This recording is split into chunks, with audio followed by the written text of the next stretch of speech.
नमस्कार, live cities के night bulletin दिन भर बिहार में आपका स्वागत है। आपके साथ मैं मुस्कान। खबरों की शुरुआत करेंगे, लेकिन उससे पहले एक नजर डालते हैं आज की सुर्खियों पे। मुकेश सहनी के पिता की हत्या, जांच में जुटी पुलिस। पिता की हत्या पर भावुक हुए सहनी, सरकार से बड़ी मांग। सीएम नीतीश ने सहनी के पिता की हत्या पर जताया दुख।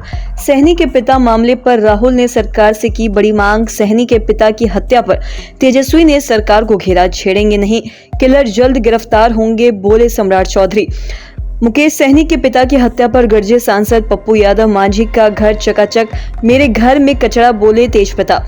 गुलाब यादव आईएएस। संजीव हंस के ठिकानों पर ईडी का छापा। शिक्षक भर्ती परीक्षा के तीसरे चरण से बीपीएससी ने बदला फॉर्मूला। बिहार सरकार के पूर्व मंत्री और वीआईपी के सुप्रीमो मुकेश सहनी के पिता जितना मांझी की बेरहमी से हत्या कर दी गई है। बता दें कि हत्या के इस बड़े कांड में दरभंगा के एसएसपी जगुनाथ रेड्डी जला रेड्डी ने एसआईटी का गठन किया है और साथ ही ग्रामीण एसपी काम्या मिश्रा के नेतृत्व में गठित एसआईटी मामले की जांच करेगी। तो वहीं स्पेशल इन्वेस्टिगेशन टीम में बरौली एसडीपीओ मनीष चंद्र चौधरी और साथ ही बिरौल एसएचओ व तकनीकी कोषांग दरभंगा को शामिल किया गया है। एसआईटी जल्द से जल्द अपना रिपोर्ट पेश करेगी, जिसके आधार पर पुलिस आगे की कार्रवाई करेगी। इस हत्याकांड से बिहार के सियासी गलियारे में भूचाल आ गया है। बता दें कि नीतीश कुमार के सुशासन के दावों पर इस हत्याकांड से गंभीर सवाल उठाए जा रहे हैं। पिता की हत्या के बाद वीआईपी सुप्रीमो मुकेश सहनी आज पूरे परिवार के साथ पटना पहुंचे, जहां अपने पिता के खोने का दुख उनके चेहरे पर स्पष्ट नजर आया। इस दौरान सहनी ने कहा कि गृह मंत्री अमित शाह, राज्य के मुख्यमंत्री नीतीश कुमार, राष्ट्रीय जनता दल के सुप्रीमो और लालू प्रसाद यादव ने फोन किया है और सभी लोगों ने कहा है कि पूरे घटनाक्रम की जांच हो रही है और साथ ही किसी भी दोषी को छोड़ा नहीं जाएगा। मैं सरकार से कहना चाहता हूं कि किसी भी हालत में जो दोषी है वह बख्शा नहीं जाएगा और उसकी गिरफ्तारी हो। उन्होंने ये भी कहा कि देश के लगभग सभी नेताओं ने हमसे फोन पर बातचीत की और ये भी कहा कि पूरी की पूरी सरकार, पूरी पार्टी आपके साथ खड़ी है। बिहार सरकार के पूर्व मंत्री मुकेश सहनी के पिता जितना मांझी की हत्या पर मुख्यमंत्री नीतीश कुमार ने कहा कि जितन सहनी की हत्या अत्यंत दुखद है। सीएम नीतीश ने पुलिस महानिदेशक को मामले की जांच पर दोषियों के खिलाफ बड़ी कार्रवाई सुनिश्चित करने का आदेश दिया है। तो वहीं सीएम ने मुकेश सहनी को फोन कर सांत्वना दी और नीतीश कुमार ने दिवंगत आत्मा की चिर शांति और साथ ही साथ उनके परिजनों को दुख सहन करने की शक्ति प्रदान करने की ईश्वर से प्रार्थना की है। बता दें कि दरभंगा में वीआईपी प्रमुख वीआईपी सुप्रीमो मुकेश सहनी के पिताजी जितन सहनी की धारदार हथियार से हत्या कर दी गई। वीआईपी सुप्रीमो मुकेश सहनी के पिताजी की हत्या के बाद राहुल गांधी ने मुकेश सहनी के पिता की हत्या पर दुख जाहिर किया है। उन्होंने एक्स पर किए पोस्ट में घटना को अत्यंत पीड़ादायक बताया है और साथ ही नीतीश सरकार से हत्यारों की जल्द गिरफ्तारी की अपेक्षा जताई है।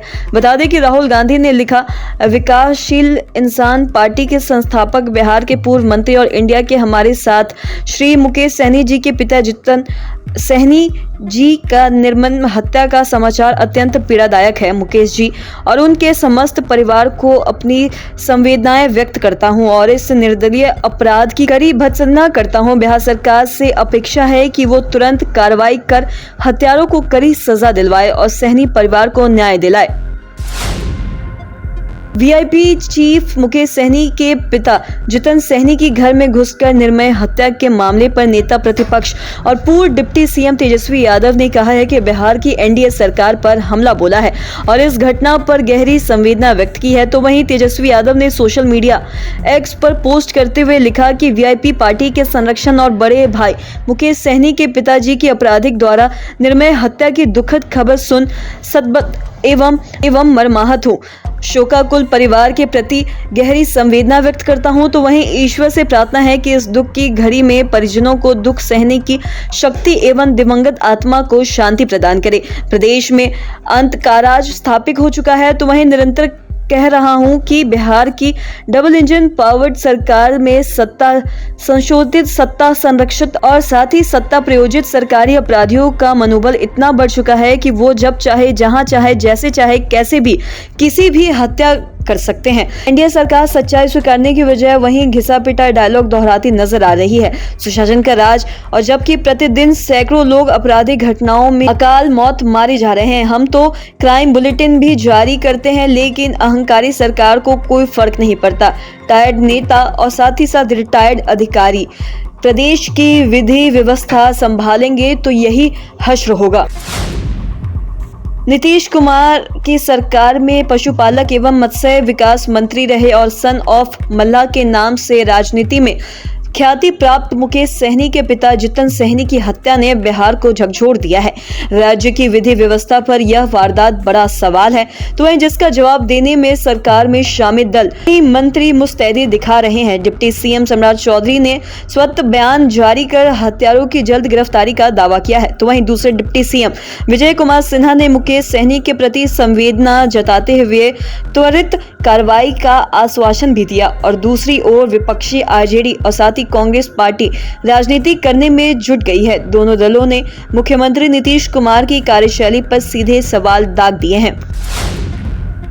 पूर्णिया के सांसद पप्पू यादव ने बिहार में हो रही हत्याओं और अपराधियों पर सवाल उठाए हैं। बता दें कि उन्होंने मुकेश सहनी के पिता की हत्या का जिक्र करते हुए कहा कि राज्य में लगातार हत्याएं हो रही है, तो वहीं पटना में 2 बच्चों की हत्या और मुजफ्फरपुर में 100 बच्चियों के साथ शोषण जैसी घटनाओं का हवाला देते हुए उन्होंने ये भी कहा कि नीतीश कुमार की सरकार का इकबाल खत्म हो रहा है, तो वहीं बिहार में रावण राज है। और पप्पू यादव ने ये भी कहा कि यह साफ नहीं है कि सरकार किसके साथ में है, और उन्होंने मुख्यमंत्री नीतीश कुमार की चुप्पी पर भी सवाल उठाए हैं। और उन्होंने ये भी कहा कि इतनी हत्या और बलात्कार की घटनाओं के बाद भी मुख्यमंत्री का चुप रहना यह दर्शाता है कि सरकार किसके इशारों पे चल रही है।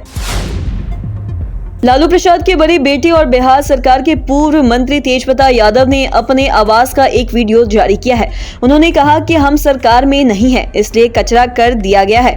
वो पटना के स्टैंड रोड स्थित 26 नवंबर सरकारी आवास में रहते हैं। यहाँ कई जगह पर गड्ढे करके छोड़ दिया गया है। तो वहीं वीडियो में तेजप्रताप यादव ने कहा कि बगल में मंत्री संतोष मांझी का घर है, वो सरकार में है, उनका बंगला चमक रहा है। मेरे घर को छोड़कर बाकी जितने एमएलए और मंत्री हैं सभी के घर चकाचक हैं, सिर्फ मेरा घर बेकार है। बिहार के पूर्व विधायक गुलाब यादव और आईएएस अधिकारी संजीव हंस पर शिकंजा कसते हुए ईडी ने मंगलवार को बड़ी कार्रवाई की है। दोनों के 12 से अधिक ठिकानों पर एक साथ छापेमारी हुई, तो वहीं पटना और पुणे के अलावा विधायक के पैतृक आवास मधुबनी के झांझरपुर स्थित ठिकाने पर एक साथ छापा पड़ा है। बता दें कि मनी लॉन्ड्रिंग केस की जांच के तहत ईडी ने यह एक्शन लिया है, तो वहीं ईडी की अलग अलग टीमों पूर्व विधायक और साथ ही साथ आईएएस के ठिकानों पर छापेमारी कर रही है। बता दें कि आईएएस संजीव हंस के घर में और ऑफिस दोनों जगह ईडी की टीमें पहुंची है और आज सुबह उनके गांव लखनौर प्रखंड के खांगार स्थित आवास पर भी ईडी टीम पहुंची और ईडी के साथ केंद्रीय सुरक्षा बल के जवाब भी मौजूद है। बताया जा रहा है कि पूर्व विधायक, उनकी पत्नी या बेटी में से कोई भी आवास पर नहीं है और घर पर सिर्फ केयर टेकर ही मौजूद है और ईडी की टीम सुबह 6 बजे से जांच में जुटी हुई है। बिहार लोक सेवा आयोग शिक्षक भर्ती परीक्षा 3.0 को लेकर नया तरीका अपनाने जा रहा है। यह तकनीक सफल रही तो बाकी परीक्षाओं में इसका उपयोग किया जाएगा। तो वहीं बीपीएससी को शिक्षक भर्ती परीक्षा 3.0 पेपर लीक के बाद रद्द करनी पड़ रही थी, तो वहीं इसके बाद अब परीक्षा की नई तारीख करीब आने पर आयोग के अध्यक्ष रवि मनुभाई परमार पहली बार मीडिया से मुखातिब हुए। तो वहीं उन्होंने बताया कि इस नई तरीके के बाद पेपर लीक करने की चाहत रखने वाले परेशान हो जाएंगे, तो वहां जहां से पेपर लीक करेंगे आयोग को उसका तुरंत पता चल जाएगा और पेपर लीक करने वाले चैनल को तुरंत चिन्हित कर लिया जाएगा। पेपर लीक हुआ भी तो उसका विस्तार उसी जिले तक होगा, तो वहीं दूसरे जिले पर असर नहीं पड़ेगा।